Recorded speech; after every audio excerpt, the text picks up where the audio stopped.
سامعین و ناظرین، ہم آپ کو بتا رہے تھے کہ صحت کارکن کیسے سیکھیں اور کیسے سکھائیں. کس سرگرمی کے لیے دن کا کون سا حصہ بہترین ہے، یہ کویسچن ہے اصل میں.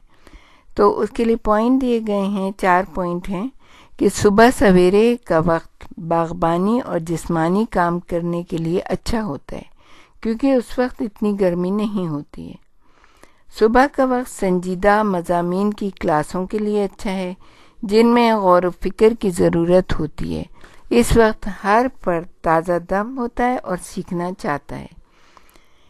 تیسرا پوائنٹ یہ ہے کہ سپہر کے وقت جب طلباء تھکے ہوئے ہوتے ہیں، بحث مباحثے، رول پلے اور تدریسی امدادی سامان کی تیاری جیسے منصوبوں کے لیے مناسب ہوتا ہے.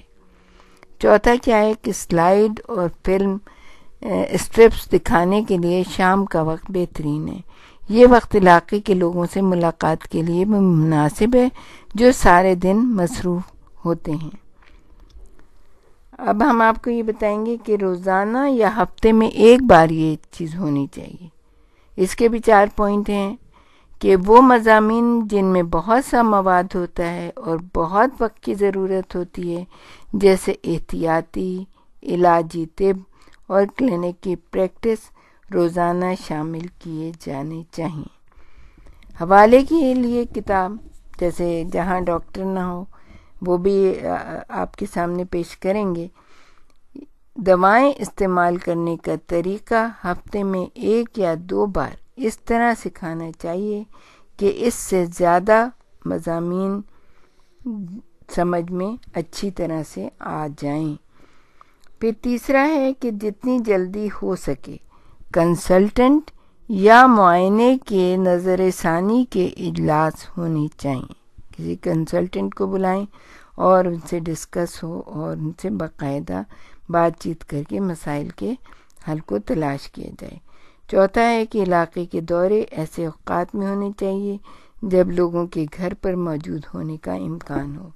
ہر ہفتے 2 شامیں چھٹی والے دن اور یا صبح اس طرح سے کر لیں. اب ہم آپ کو بتائیں گے تربیتی کورس کے اختتام کے قریب بیمار افراد کے معائنے، دیکھ بھال، انہیں مشورہ دینے کے لیے درکار معلومات اور مہارتیں کورس کے آغاز میں آنی چاہیے.